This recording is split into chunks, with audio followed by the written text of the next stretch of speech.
Merci d'être restés relativement nombreux. Et nous avons fait un long voyage aujourd'hui, un voyage qui m'a semblé parfaitement intéressant, même si ça n'est pas obligatoirement un beau voyage. Mais nous avons appris beaucoup de choses. Euh, je voudrais conclure en commençant par quelques citations qui, à première vue, n'ont pas grand-chose à voir l'une avec l'autre, mais que j'essaierai de rabouter. La première, j'en parlais à midi avec certains de nos amis. Elle date de 1873. Elle est du fondateur de l'École libre des sciences politiques, Sciences Po, Émile Boutmy. Et je crois qu'elle résonne encore à nos oreilles aujourd'hui avec une réalité extraordinaire. Je cite: contrainte, au pluriel, de subir le droit des plus nombreux, les classes qui se nomment elles-mêmes les classes élevées ne peuvent conserver leur hégémonie politique qu'en invoquant le droit du plus capable. Il faut, derrière l'enceinte croulante de leurs prérogatives et de la tradition, que le flot de la démocratie se heurte à un second rempart fait de mérites éclatants et utiles, de supériorité dont le prestige s'impose, de capacités dont on ne puisse pas se priver sans folie. Construction d'un système universitaire privé destiné à maintenir, à proroger, à renforcer le poids des plus riches et le poids des plus forts face à la démocratie montante. La deuxième citation est du sénateur Edward Kennedy. Je vais traduire en même temps que je le lis, donc la traduction ne va pas être brillante. Ça date de 1985.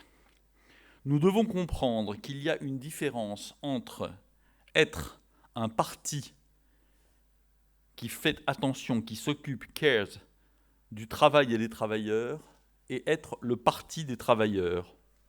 Qu'il y a une différence entre être un parti qui s'occupe des droits des femmes et être le parti des femmes. Nous devons être un parti qui s'occupe des minorités sans devenir le parti des minorités. Nous sommes d'abord des citoyens. 85 aux États-Unis, on voit que la chose a évidemment totalement changé dans la gauche américaine.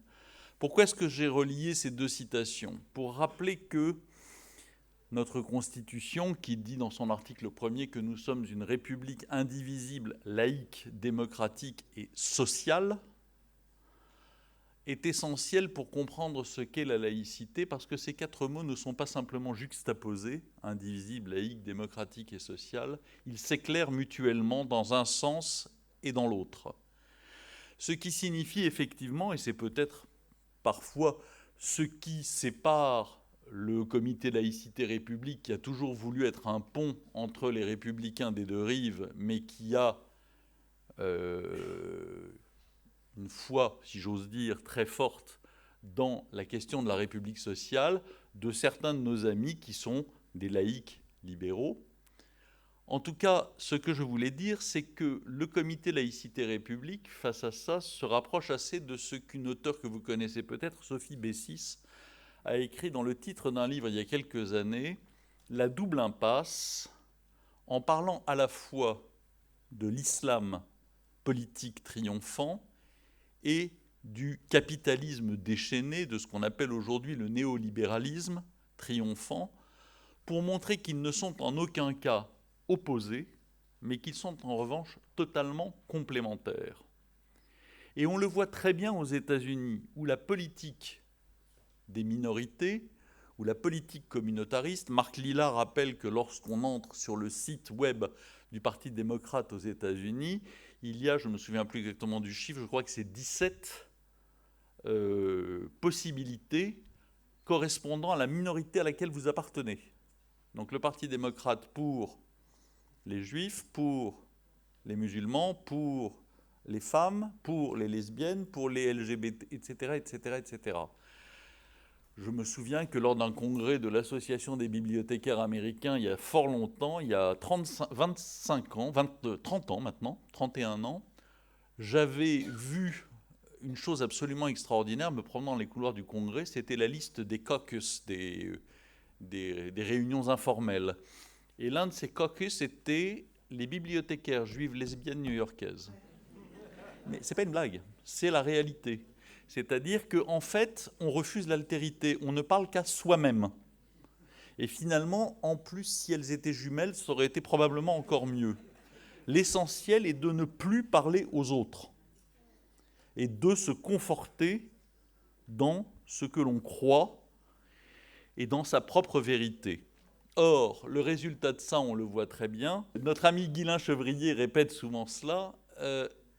Ces gens qui se croient de gauche et qui portent cette volonté de fractionnement au nom d'une vague intersectionnalité des luttes sont les gens qui ont détruit la lutte sociale aux États-Unis, sont les gens qui ont rendu impossible aux classes populaires américaines de se battre ensemble pour obtenir une amélioration de leur situation. Sont les gens qui font que la classe ouvrière blanche américaine vote pour Donald Trump. Et donc, l'intersectionnalité ou l'ensemble de ces communautarismes exacerbés sont effectivement les vecteurs les plus puissants du néolibéralisme, parce qu'ils transforment les collectivités politiques en communautés ethniques ou religieuses constituées d'individus dont seul l'ego compte. Et on peut ajouter à cela qu'ils ont effectivement une véritable haine, plusieurs l'ont dit ce matin et cet après-midi, de l'universalisme et de l'universalité, qui n'est plus simplement le vecteur d'un désaccord politique, mais qui est, comme le disait Philippe Reynaud, le diable même. C'est l'universalisme qui est le diable. Et quand vous lisez, ou quand vous écoutez, parce que je crois qu'il faut vraiment beaucoup d'abnégation pour la lire, une Houria Boutelja, ou une Rokhaya Diallo, ou l'ensemble des indigénistes divers et variés, qui ont été cités en particulier par notre amie Marie-Lou, vous vous rendez compte que la seule chose qui les intéresse, c'est la tribu, la race, le sang. Ce sont des racistes, pas des racialistes, pas des racisés, ce sont des racistes. L'une de nos jeunes membres récemment a fait devant le conseil d'administration du comité Laïcité République une communication où elle nous a expliqué un petit peu comment fonctionnaient les podcasts, les newsletters, les réseaux sociaux de communication des 18-30 ans, des 18-25 ans. L'un de ces podcasts connus qui réunit chaque semaine, je crois, plusieurs dizaines de milliers d'auditeurs, est celui qui s'appelle Kif Taras. Kif Taras, sur lequel intervient régulièrement Rokhaya Diallo, et qui commence par une sorte de jingle suivi de mots prononcés par des voix féminines charmantes et acidulées, qui vous expliquent qu'ici on parle de race, rien que de race, de toutes les races, et qu'on ne va en oublier aucune, et que c'est vraiment de ça qu'on va parler, parce que c'est quand même ça qui est important. Et quand on reçoit une jeune femme, on lui dit « Mais tu es juive, mais est-ce ta seule race? Est-ce qu'il y avait une autre race dans tes ancêtres ?» Voilà ce qu'aujourd'hui défendent ces gens. Ils défendent quelque chose qui n'est pas si éloigné du nazisme. Disons les mots. C'est comme ça que ça s'appelle. Et si nous ne sommes pas capables de nous adresser à ces jeunes gens, eh bien nous allons être en véritable difficulté, vraiment. Nous ne le sommes pas encore, parce que la France est solide, et elle est encore bien solide dans sa laïcité, comme le démontre la très belle étude qui a été faite par l'IFOP et la Fondation Jean Jaurès en date du 22 mars dernier par François Cros et Jérémy Pelletier sur les Français et la laïcité, dans laquelle on voit que même chez les 18-24 ans, la laïcité est majoritaire. Plus de beaucoup, mais elle est encore majoritaire. Cela dit, nous devons travailler et être capables d'aller parler à ces jeunes gens.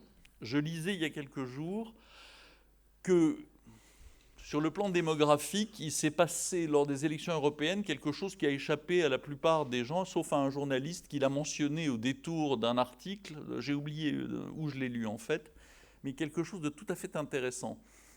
Le corps électoral, les inscrits, pour la première fois en France, est constitué d'une majorité de gens nés après le baby-boom. C'est la première fois. Jusqu'à présent, la majorité des Français inscrits sur les listes électorales étaient soit des baby-boomers, on est nombreux ici, soit des gens nés avant le baby-boom. Pour la première fois, la démographie a donc évolué normalement, et pour la première fois, ce sont donc des gens qui, même pour les plus âgés d'entre eux, sont nés dans la crise, dans la réforme Abi, dans le sida, dans l'effondrement de la gauche et dans l'effondrement des idées universalistes et républicaines. Si nous ne sommes pas capables de répondre maintenant, nous les aurons perdus. Alors ne soyons pas entièrement négatifs, loin de là, pour une bonne raison. Tout à l'heure, quelqu'un l'a dit, pendant 40 ans, nous n'avons pas vu, ou la plupart d'entre nous n'ont pas vu, la laïcité républicaine s'effriter, érodée, ou même parfois attaquée à coups de masse et de boutoirs, sous les coups et sous les rabots de tout ce qu'elle comptait d'ennemis, des déconstructivistes des années 60-70 jusqu'aux indigénistes d'aujourd'hui. Peu ont été nombreux ceux qui se sont réveillés dès les années 80. La fierté du CLR, c'est de faire partie de cette catégorie-là, puisque le CLR est né à la suite de l'article qu'avait écrit dans le Nouvel Observateur en septembre 89 à la suite de l'affaire du voile de Creil, 5 intellectuels, Elisabeth Badinter, Elisabeth de Fontenay, Catherine Kinsler, Régis Debray et Alain Finkielkraut, qui s'appelait « Prof, ne capitulez pas », qui s'appelait en fait dans sa version originale « Lettre à M. Jospin, ministre de l'Éducation nationale ». C'est de là que vient le CLR, c'est parce que nous avons pris conscience peut-être plus vite, pour des tas de raisons, que les choses étaient en train de basculer. Mais la plupart des Français ont pris conscience de ces évolutions et ont pris conscience de ce gouffre, en fait, avec les attentats de 2015.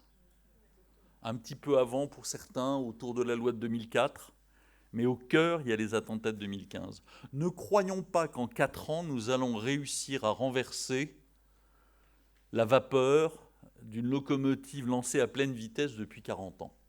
Il faudra au moins une génération. Mais il faut que nous travaillions tous. Et travailler d'une certaine manière, c'est relativement facile, parce que la laïcité est une question essentiellement politique. Et la politique, c'est ce que nous, citoyens français, savons le mieux faire. On ne sait peut-être pas très bien faire de l'économie libérale, on ne sait peut-être pas très bien faire du social à la Renan et à la Bismarck, mais ce qu'on sait faire, c'est de la politique. Et la laïcité est un concept qui est porté par la parole politique. Et on se rend compte que lorsqu'on prend la parole, lorsqu'on porte cette parole laïque auprès de nos concitoyens, que ce soit, comme le disait tout à l'heure Adrien Matou, des étudiants qui ne sont pas foncièrement hostiles, mais qui ne savent pas ce que c'est et qui sont soumis à un bombardement permanent de ce qui n'est pas la laïcité, eh bien, on se rend compte que ça marche. Alors, ça marche à tous les niveaux. Ça marcherait évidemment encore mieux si nos politiques s'emparaient de ce discours et l'affirmaient, car il suffirait de bien peu de choses, de quelques discours d'un président de la République, d'un Premier ministre, de quelques ministres, de quelques mesures symboliques pour renverser la situation. Mais nous sommes aussi, chacun, au niveau de notre action quotidienne, responsables de cela. Quand une de nos amies écrit au ministère de l'Intérieur pour protester contre le fait qu'un curé de la Somme a convaincu le maire de tenir le grand débat dans son église, en présence du sénateur et du député socialiste, eh bien, elle fait acte de laïcité et le curé arrête. Quand Annie Sugier, qui a pris la parole tout à l'heure au nom de la Ligue droit international des femmes, et moi, sur les réseaux, protestons, lançons tous les deux la protestation contre le voile de course le hijab de course de Décathlon, eh ben on les fait reculer. Donc il faut militer à son niveau sans jamais reculer. Et il faut, parce que c'est essentiel, et je renvoie à notre ami Charles, il faut sans cesse réinstituer notre propre connaissance, notre propre savoir, parce que nous ne savons plus rien, beaucoup d'entre nous, nous tous, nous ne savons plus grand-chose de la laïcité, de la République, de leur histoire et des raisons formidables qui ont fait que nous sommes un peuple laïque et un peuple libre. Donc moi, à la fin de cette journée, pour répondre à l'une des questions que posait un participant tout à l'heure, je vous invite d'abord à vous reformer sans cesse sur la question de la laïcité.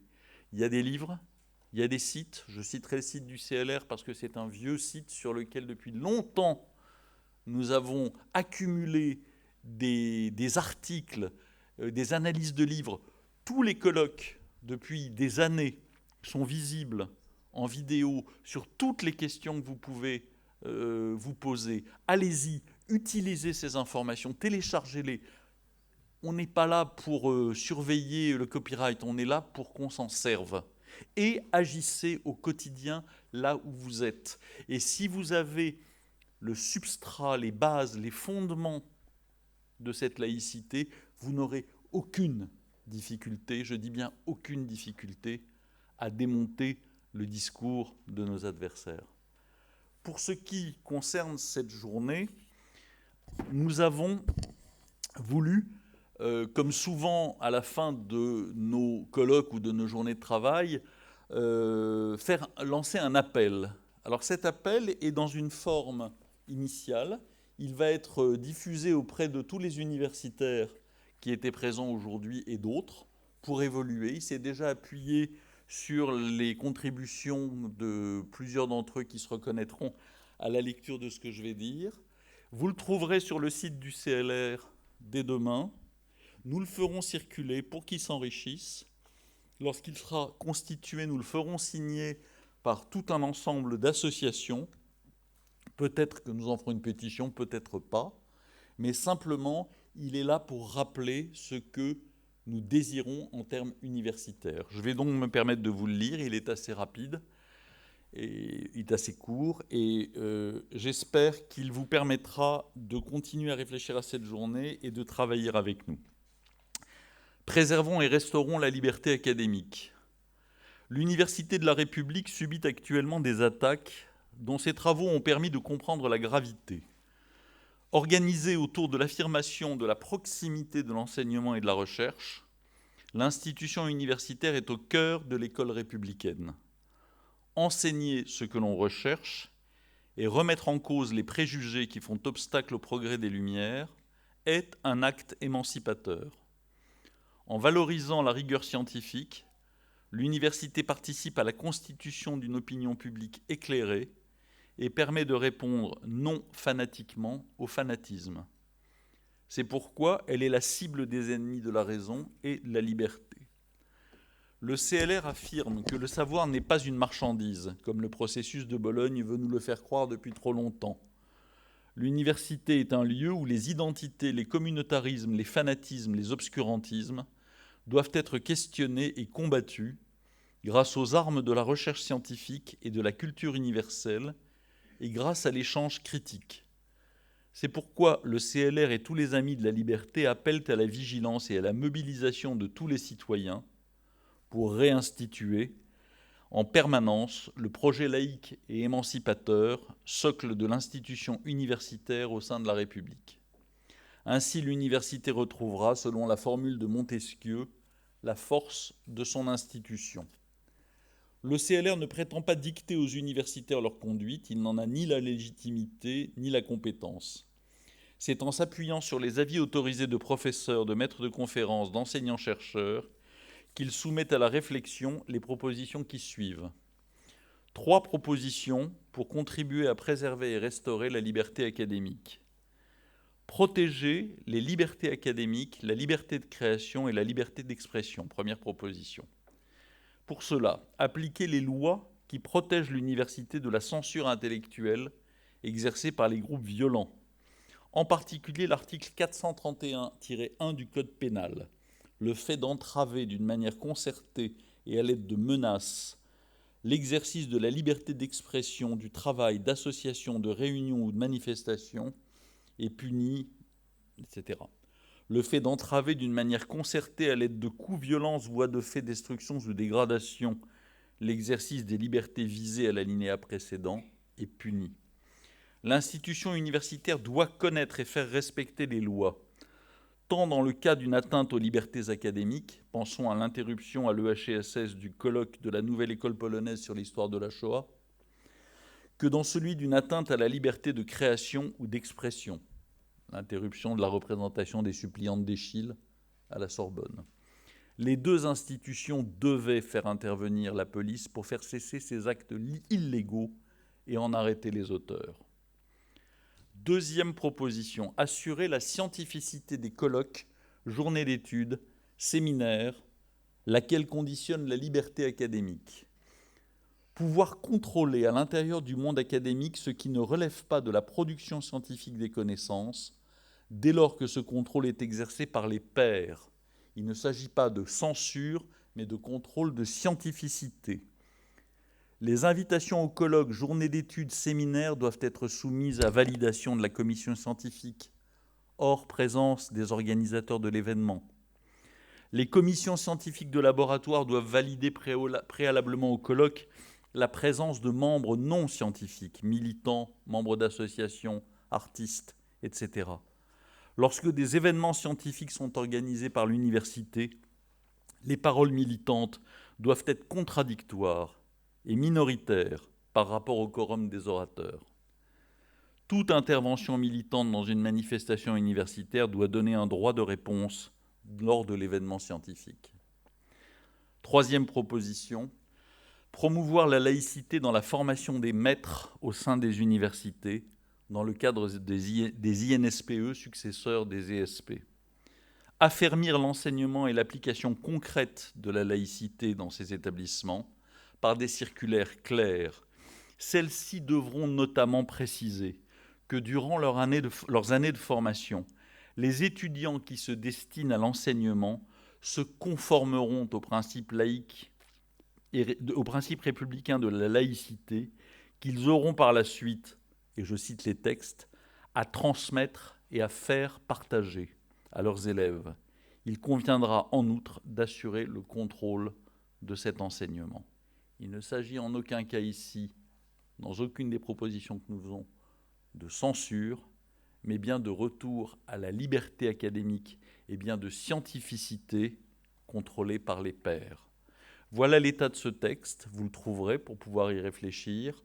Nous allons le faire, comme je l'ai dit, circuler, et nous espérons que d'ici quelque temps, il aura trouvé une forme suffisamment solide et suffisamment complète pour pouvoir être envoyé à nos ministres, à notre président, à nos institutions, pour leur demander de prendre parti par rapport à ce que nous leur proposons. Merci d'être venus aujourd'hui, merci d'avoir passé cette journée avec nous. J'espère qu'elle vous aura été utile et surtout qu'elle vous aura permis encore une fois de reprendre de l'élan, de redevenir des porteurs de la laïcité ou de continuer à l'être et surtout, au quotidien, dans toutes les instances auxquelles vous participez, même dans votre vie quotidienne, ne laissez rien passer, soyez laïcs. Merci.